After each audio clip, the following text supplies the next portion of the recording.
Hello everyone, welcome you all on अनुरेवो। आज के इस लेक्चर में हम सब क्लास 6 का हिस्ट्री का चैप्टर 3 देखेंगे, आरंभिक नगर। अगर कोई बच्चा पहली बार भी इस चैप्टर को देख रहा है ना, तो वो भी इसे बहुत ही आसान तरीके से समझ पाएगा। इसमें हम लोग बेटर एक्सप्लेनेशन और सिंपल एग्जाम्पल्स के साथ में समझते हुए चलेंगे। इसके अलावा हम लोग एग्जाम के पॉइंट ऑफ व्यू से क्या क्या इसमें इंपॉर्टेंट है वो भी देखेंगे। एंड अगर आप किसी कॉम्पिटिटिव एग्जाम्स के लिए भी देख रहे हो तो ये चैप्टर आपके लिए बहुत ज़्यादा इंपॉर्टेंट है। तो चलिए इस लेक्चर को शुरू करते हैं। महत्वपूर्ण बिंदु, इंपॉर्टेंट पॉइंट्स। पुराने भवनों का संरक्षण। पुराने भवन हमारे इतिहास और संस्कृति की पहचान है। इन भवनों में उस समय की कला और वास्तुकला दिखाई देती है।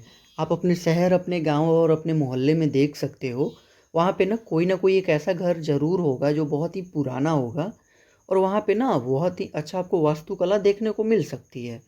मतलब कि वहाँ पे एक अलग तरह के जो क्राफ्ट्स किए गए हैं, दीवालों के ऊपर हो सकता है ना, या छतों में हो सकता है, तो आपको देखने को मिलेगा।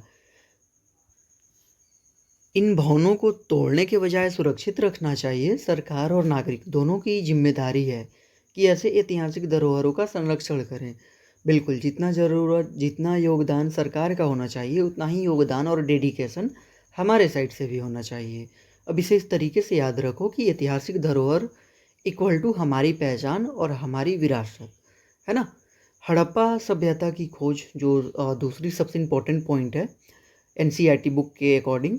तो देखो, हड़प्पा सभ्यता की जो खोज है ना, वो लगभग 150 वर्ष पहले पंजाब में रेलवे लाइन बिछाई जा रही थी। जब वहाँ पे ना रेलवे की शुरुआत हो रही थी, रेलवे लाइन बिछाई जा रही थी, उस टाइम पे क्या हुआ ना कि इंजीनियर्स को ना हड़प्पा का प्राचीन स्थल मिला, और उन्होंने क्या किया कि वहाँ से ना हजारों पुरानी ईंटें निकाल कर के रेलवे लाइन बिछाने में इस्तेमाल कर लिया। अब उन्हें तो पता नहीं था कि ये क्या है क्या नहीं है, तो उन्होंने वहाँ से ईंटें निकाली और उन्होंने रेलवे लाइन बिछाने में अपना काम किया। इसे हड़प्पा की कई इमारतें क्या हुई ना कि नष्ट हो गई। अब डेफिनेटली जब वहाँ से थाउजेंड ऑफ ब्रिक्स निकाल लिए जाएंगे, तो वो जो इमारत है, वो जो बिल्डिंग है, वो तो डेफिनेटली नष्ट हो जाएगा ना, वो ख़राब हो जाएगा। लेकिन इसमें क्या होता है ना कि पुरातत्वविदों की खोज होती है। आज से लगभग 80 साल पहले पुरातत्वविदों ने इस स्थान की वैज्ञानिक खुदाई की। तब पता चला कि यह भारतीय उपमहाद्वीपों के सबसे पुराने नगरों में से एक था। देखो, ये सभ्यता तो वैसे बहुत पुरानी थी, उसे भी हम लोग आगे देखने वाले हैं। बट ये जो सभ्यता की खोज हुई, जो खुदाई हुई, ये कब हुई? तो लगभग 80 साल पहले हुई, है ना। 1880 ईयर्स पहले हुई, है ना। तो अब देखो, क्योंकि सबसे पहले हड़प्पा की खोज हुई थी, तो इसलिए बाद में इसी प्रकार की सभी बस्तियों को ना हड़प्पा सभ्यता कहा गया। फॉर एग्जाम्पल क्या होता है ना, अगर कोई पर्सन है जिनका नाम राम है और उनका बेटा लव कुश है, तो अगर जैसे लव छोटा है, कुश बड़ा है ना, तो मान के चलो कि ना लोग क्या कहते हैं ना कि कुश के पापा। बहुत बार लोग उन्हें राम नहीं कह के ना कुश के पापा बोलेंगे। कल को लड़का वो डॉक्टर बन जाता है ना, इंजीनियर बन जाता है, आईएएस बनता है, आईपीएस बनता है, तो लोग पता है क्या बोलेंगे? डॉक्टर साहब के पापा, इंजीनियर साहब के पापा, आईपीएस ऑफिसर के पापा, या डीएम साहब के पापा, है ना। तो उसी प्रकार से जब खुदाई हुई ना, तो सबसे पहले क्या हुई कि हड़प्पा की खोज हुई थी। इसीलिए बाद में जितने भी प्रकार की बस्तियां मिली ना, सबको हड़प्पा सभ्यता कहा गया। प्यारे बच्चों, इस लेक्चर में हम सब क्या करेंगे ना, सबसे पहले सारी चीज़ों को, इंपॉर्टेंट टॉपिक्स को बेटर तरीके से मैं आप सबको एक्सप्लेन करके समझाऊंगा। देन फिर हम लोग एग्जाम पॉइंट ऑफ व्यू से जो भी इंपॉर्टेंट टॉपिक्स हैं ना, वो उन सारी चीज़ों को ना, उन फैक्ट्स को ना एक एक लाइन में देखते चलेंगे लोग, फिर एक्सप्लेन मैं करता चलूँगा, फिर आप सबको एग्जाम पॉइंट ऑफ व्यू से जो भी इंपॉर्टेंट चीज़ें हैं उसे बताता चलूँगा, राइट। देखो, हड़प्पा सभ्यता का जो समय था ना, हड़प्पा सभ्यता का निर्माण लगभग 4700 वर्ष पहले हुआ था। अपार्ट फ्रॉम डैट अगर मैं बात करूँ तो यह विश्व की ना सबसे प्राचीन नगरीय सभ्यताओं में से एक मानी जाती थी। मतलब हड़प्पा की जो सभ्यता थी, ये नगरीय सभ्यता थी, ये ग्रामीण सभ्यता नहीं थी, ये नगरीय सभ्यता थी। परीक्षा के लिए कुछ महत्वपूर्ण इंपॉर्टेंट तथ्य हैं, जो फैक्ट्स हैं, वो आप लोग देखते चलो इससे रिलेटेड। देखो, हड़प्पा की खोज सबसे पहले हुई, ये एक इम्पोर्टेंट पहला फैक्ट है। दूसरा जो फैक्ट है ना, ये है कि रेलवे निर्माण के दौरान हड़प्पा की ईंटों का उपयोग किया गया। थर्ड, बाद में क्या हुआ, पुरातत्वविदों ने ना खुदाई करके इसके महत्व को पहचाना कि ये आखिर है क्या। फोर्थ जो है, हड़प्पा सभ्यता लगभग 4700 वर्ष पुरानी है। अब पूछा जा सकता है आपसे कि हड़प्पा सभ्यता कितनी पुरानी है, तो आप कह सकते हो कि 4700 वर्ष पुरानी है।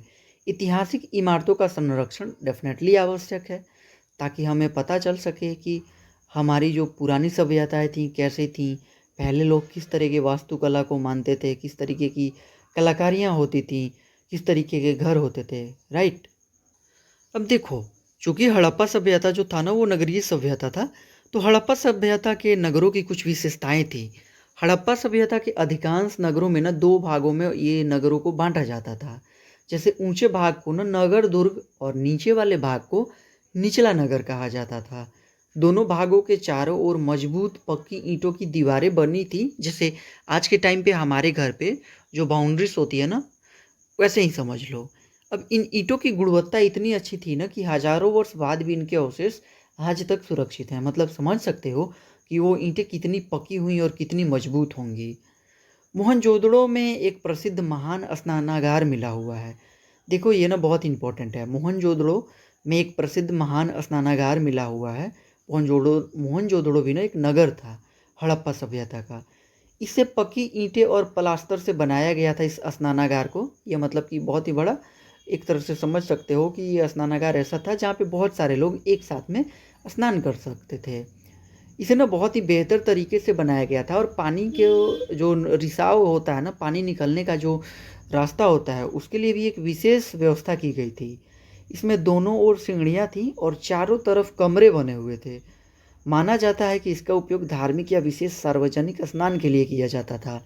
मतलब इसमें ना सीढ़ियाँ थी ताकि इसमें उतर के लोग नहा सके और ये बहुत बड़ी थी। तो ये जो पुरातत्वविद थे ना, उन्होंने ये अनुमान लगाया कि इसका जो यूज़ होता होगा ना वो किसी धार्मिक स्नान के लिए होता होगा। धार्मिक जब कोई ऐसा इवेंट होता होगा, कोई ऐसा फेस्टिवल होता होगा, तो उस टाइम पे सारे लोग एक साथ होकर के और स्नान करते होंगे। देखो कालीबंगा और लोथल जैसे नगरों में ना, ये भी कालीबंगा और लोथल जो है, ये हड़प्पा सभ्यता के 2 नगर हैं। यहाँ से अग्निकुंड मिले हैं, जिससे अनुमान लगाया जाता है कि वहाँ धार्मिक अनुष्ठान या यज्ञ मतलब कि होते थे वहाँ पे, है ना? इसके अलावा क्या है कि हड़प्पा, मोहनजोदड़ो और लोथल जैसे नगरों में ना बड़े-बड़े भंडार गृह मिले हैं, जहाँ अनाज को सुरक्षित भंडार किया जाता था। तो देखो ये सारे ना एग्जाम पॉइंट ऑफ व्यू से क्वेश्चंस आते हैं कि अग्निकुंड कहाँ मिली थी? तो वहाँ पे आप कह सकते हो कि लोथल नगर में मिली थी, कालीबंगा में मिली थी।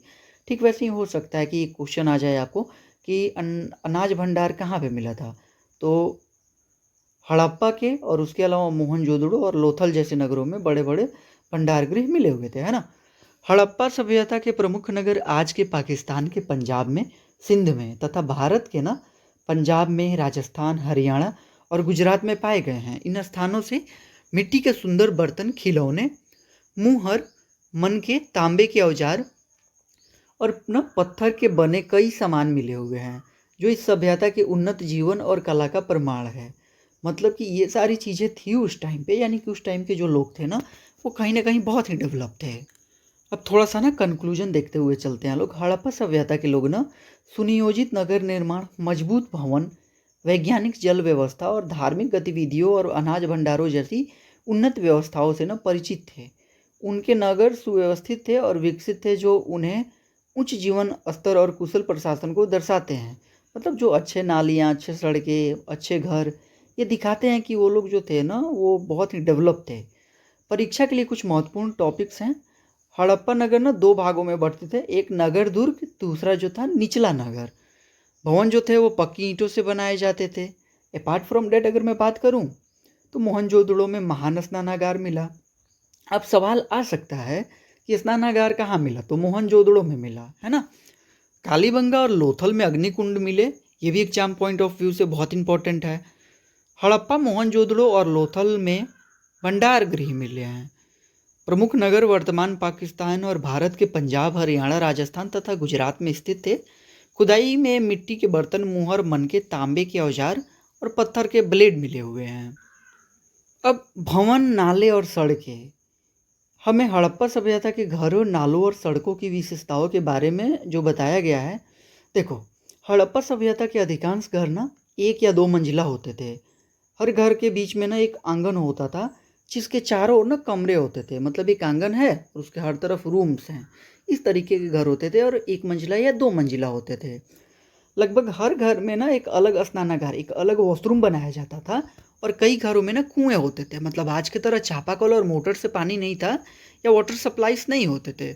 उस टाइम सॉरी उस टाइम पे ना मतलब कि कोई भी ऐसा वाटर सप्लाई नहीं था, तो उस टाइम पे हर घरों में ना या कई घरों में कुएँ थे। इससे पता चलता है कि उस समय लोग साफ-सफाई और सुविधाओं का विशेष ध्यान रखते थे। देखो, ये जो नगर थे ना, इन नगरों की जो सबसे बड़ी जो विशेषता थी ना, वो उनकी सुनियोजित जल निकासी व्यवस्था थी। मतलब ड्रेनेज सिस्टम थी। सड़कों के ना किनारे पक्के और ढके हुए नाले बनाए जाते थे और नालियों को ना ढकी ढलान हल्की मतलब ना ढलान दे कर के बनाया जाता था, ताकि जो गंदा पानी होता था, वो आसानी से बाहर निकल सके। तो उस टाइम पे इ आई एम सो सॉरी उस टाइम पे मतलब कि इतना बेहतर तरीके से नाले का बनाया, ये दिखाया जा रहा है, ये दिखाता है कि वो लोग कितने डेवलप थे, हड़प्पा सभ्यता के लोग। जितने भी घर होते थे ना, उन घरों की जो छोटी नाली थी, वो सड़क की बड़ी नाली से जुड़ी होती थी और आगे चल कर के सभी नालियाँ मुख्य नाले में मिल जाती थी। नालों की सफाई के लिए ना जगह-जगह मेनहोल भी बनाए गए थे, जिससे उनकी देखभाल आसानी से की जा सके। अब आप सब खुद सोच सकते हो कि हड़प्पा के लोग कितने डेवलप थे कि एक नालियाँ होती थी और हर घर से एक नाली थी। वो छोटी नाली सड़क के किनारे की बड़ी नाली से आके मिलती थी और वो नालियाँ जो बड़ी नालियाँ होती थी वो ढलान की तरफ बनाई गई थी और धीरे-धीरे सारा गंदा पानी निकल जाया करता था। अब जो है इस प्रकार से ना हड़प्पा सभ्यता में घर, सड़कें और नालियाँ पूरी योजना के साथ एक दूसरे से जुड़ी हुई थी। इससे ये पता चलता है कि उस समय के जो लोग थे ना, वो नगर निर्माण और स्वच्छता के क्षेत्र में बहुत उन्नत थे, बहुत ही डेवलप थे वो लोग, राइट? सो नेक्स्ट आते हैं हम लोग कंक्लूजन के ऊपर। तो देखो कंक्लूजन ये है, हड़प्पा सभ्यता के लोग साफ-सफाई, सुव्यवस्थित नगर निर्माण और वैज्ञानिक जल निकासी व्यवस्था पर विशेष ध्यान देते थे। उनके घर, सड़कें और नालियाँ एक योजनाबद्ध तरीके से बनाई गई थी, जो उनकी उन्नत सोच और उनके उत्कृष्ट नगर योजना का निर्माण है उनके योजना का प्रमाण है। देखो मतलब ना इससे हमें पता चलता है कि वो जिस तरीके से नालियाँ थी, सड़कें थे या उनके घर थे, इससे उनका ना डेवलप माइंडसेट का पता चलता है कि वो लोग कितने डेवलप सोच के थे, राइट? सो देखो परीक्षा के ना लिए जो इम्पोर्टेंट और फैक्ट्स हैं, जो महत्वपूर्ण बिंदु हैं, वो ये है, घर 1 या 2 मंजिला होते थे, घरों के बीच में ना आंगन होता था। अधिकांश घरों में ना अलग स्नानागार होते थे, अलग वॉशरूम होते थे और कई घरों में कुएँ थे, राइट? जहाँ से लोग पानियाँ निकालते होंगे डेफ़िनेटली। देखो नालियाँ पक्की तथा ढकी हुई होती थी, हल्की ढलान वाली होती थी। घरों की जो नालियाँ थी ना, वो सड़क की नालियों से जुड़ी रहती थी। नालों की साफ-सफाई के लिए मैनहोल बनाए गए जाते थे। घर, सड़क और नालियाँ योजनाबद्ध तरीके से ना बनाई जाती थी। योजनाबद्ध तरीके से बनाई जाती थी इन द सेंस कि मतलब पानी टाइम टू टाइम निकल सके और पानी जो भी गंदी पानी है वो बाहर जा सके। नागरिक जीवन हड़प्पा के नगरों में ना बहुत ही ज़्यादा चहल पहल रहती थी, क्योंकि डेफिनेटली वो नगर था। अब अभी जो आप देख रहे हो महानगरों को या नगरों को, वहाँ पे देखते हो कि ज़्यादा लोग रहते हैं, तो इसलिए चहल पहल होनी आम बात है। यहाँ अलग अलग प्रकार के लोग रहते थे, हर व्यक्ति का अपना काम होता था डेफिनेटली। आप जहाँ पे रहते हो वहाँ पे कोई डॉक्टर है तो कोई इंजीनियर है, तो कोई ब्यूरोक्रेट है, तो कोई कोई और सा गवर्नमेंट जॉब करता है, तो कोई किसी आईटी कंपनी में काम करता है, राइट? तो सबका अलग अलग काम था। कुछ लोग नगर की योजना बनाते थे और बड़े बड़े भवनों का निर्माण करवाते थे। संभव है कि वहाँ पे शासक भी रहते थे। आज के भी टाइम पे शासक कौन है? जो आज के भी टाइम पे देखो शासक होते हैं, राइट? हम लोग हमारे देश की जनता मिल कर के एक पॉलिटिशियन को चुनती है तो वो हम पे शासन करते हैं। उसी तरीके से उस टाइम पे भी शासक होते थे, राइट? जो नगर का प्रशासन संभालते थे और दूर दूर से धातु, कीमती पत्थर तथा अन्य आवश्यक वस्तुएं मंगवाते थे। जैसे राजा का यही रिस्पॉन्सिबिलिटी बनता है कि वो अपने देश के लिए डेवलपमेंट का काम करे, राइट? वे सोने चांदी और बहुमूल्य पत्थरों से बने आभूषणों का भी उपयोग करते थे। इन नगरों में ना लिपिक भी रहते थे, उनका काम मुहरों और अन्य वस्तुओं का लेख लिखना था। हड़प्पा सभ्यता की अपनी एक लिपि थी, लेकिन आज तक ना उसे पूरी तरीके से पढ़ा नहीं जा सका है। जैसे ना जिसे लिखा जाता है ना उसे लिपि कहते हैं, सबका अपना एक लिखने का तरीका होता है, वो लिपि होती है। तो हड़प्पा सभ्यता के लोग जिस तरीके से लिखते थे ना, वो अभी तक क्लियर नहीं है कि ये लोग लिखते क्या थे। हालांकि जो पाषाण काल के लोग थे उन वो मतलब उस टाइम पे तो कुछ लिखा ही नहीं था उन्होंने, बट जो ये लोग थे ना ये लिखते थे, बट इनका लिखा हुआ अभी तक पढ़ा नहीं गया है, राइट? सो देखो नगरों में शिल्पकार भी रहते थे। वे मिट्टी के बर्तन, आभूषण, खिलौने और रोजमर्रा के उपयोग की अनेक वस्तुएं बनाते थे। इसे पता चलता है कि हड़प्पा के लोग हस्तकला में भी बहुत कुशल थे। मतलब कि वहाँ पे जो खिलौने मिले, आभूषण मिले, तो ये दिखाते हैं कि उस टाइम के जो लोग थे वो हस्तकला में भी बहुत अच्छे थे। हड़प्पा के लोग ना व्यापार भी करते थे, वे लंबी यात्राएं करके ना दूसरे क्षेत्रों में वस्तुएं लाते थे और अपनी वस्तुएं ना वहाँ बेचते थे। इससे उनके व्यापारिक संबंध दूर दूर तक फैले हुए थे। देखो, आज के टाइम पे आपने मर्चेंट नेवी का नाम जरूर सुना है। अब अगर आप में से कोई आगे चल करके मर्चेंट नेवी बनना चाहता है तो डेफिनेटली कमेंट बॉक्स में कमेंट करके बताएं। देखो, मर्चेंट नेवी की अगर मैं बात करूं तो आप वो देखते होंगे कि वो लोग इंपोर्ट और एक्सपोर्ट के ना ज़्यादातर काम करते हैं। मतलब कि हमारे देश के जो व्यापारी हैं वो उनका बनाया हुआ जो वस्तु है वो बाहर के देशों में, फॉरेनर कंट्रीज़ में बेचे जाते हैं और फॉरेनर कंट्री से ना इंपोर्ट करके ना सामान्य वस्तुएं हमारे देश में लाई जाती हैं। तो उस टाइम पे भी जो व्यापारी थे उन्हें भी एक जगह से दूसरी जगह घूमना पड़ता था। पुरातत्वविदों को ना खुदाई में मिट्टी के बने खिलौने, मुहर, सड़कें और नालियाँ मिली हैं। इससे यह पता चलता है कि वहाँ के बच्चे खिलौनों से खेलते थे और नगर सुव्यवस्थित तथा विकसित थे। राइट। अब कंक्लूजन थोड़ा सा देख लेते हैं। हड़प्पा सभ्यता के नगर केवल रहने की जगह नहीं थी बल्कि प्रशासन, व्यापार, शिल्पकला और शिक्षा के महत्वपूर्ण केंद्र थे। मतलब वहाँ पे ना जरूरत की सारी चीज़ें अवेलेबल थी। यहाँ शासक, लिपिक, शिल्पकार और व्यापारिक मिलकर नगर के विकास में योगदान देते थे। इससे पता चलता है कि हड़प्पा सभ्यता एक संगठित, समृद्ध और उन्नत नगरीय सभ्यता थी। अब अभी के टाइम पे अगर मैं बात करूँ तो नोएडा, बेंगलोर या गुड़गांव जैसे शहरों को आप देखते हो तो आपको पता चलेगा ना कि ये बहुत ही ज़्यादा डेवलप सिटीज़ हैं। राइट। तो अगर आज से 500 साल बाद अगर मान लो कि गुड़गांव एवेंडन हो जाता है, बेंगलोर एवेंडन हो जाता है, तो जो आज से 500 साल बाद अगर कोई आएगा तो उसे पता चलेगा कि ये बहुत ही ज़्यादा डेवलप जगह थी, क्योंकि यहाँ पे मेट्रोस हैं, सारी चीज़ें थी। राइट। तो उसी तरीके से ये हमें पता चलता है हड़प्पा की नालियाँ, शिल्पकला, है ना, ये सारी चीज़ें देखते हुए। तो देखो, परीक्षा के लिए ना कुछ महत्वपूर्ण इंपॉर्टेंट टॉपिक्स हैं। हड़प्पा के नगरों में ना शासक रहते थे। दूसरा इंपॉर्टेंट टॉपिक है लिपिक मुहरों और अन्य वस्तुओं पर लेख लिखते थे। थर्ड जो है वो है हड़प्पा की जो लिपि है वो अभी तक पूरी तरीके से पढ़ी नहीं जा सकी। अब आपसे अगर कोई पूछता है कि क्या हड़प्पा की लिपि पढ़ी जा सकी है, तो नहीं। रिटन एविडेंस तो हैं, there is a written evidence, but हाँ, वो अभी तक किसी ने पढ़ा नहीं है। राइट। शिल्पकार मिट्टी के बर्तन, आभूषण और खिलौने बनाते थे। लोग लंबी दूरी का व्यापार करते थे। और एक और इम्पोर्टेंट जो है फैक्ट वो है खुदाई में मुहर मिली है, पक्की सड़कें मिली हैं, नालियाँ मिली हैं और मिट्टी के खिलौने मिले हैं। हड़प्पा सभ्यता के लोग प्रशासन, व्यापार और शिल्पकला में काफ़ी उन्नत थे।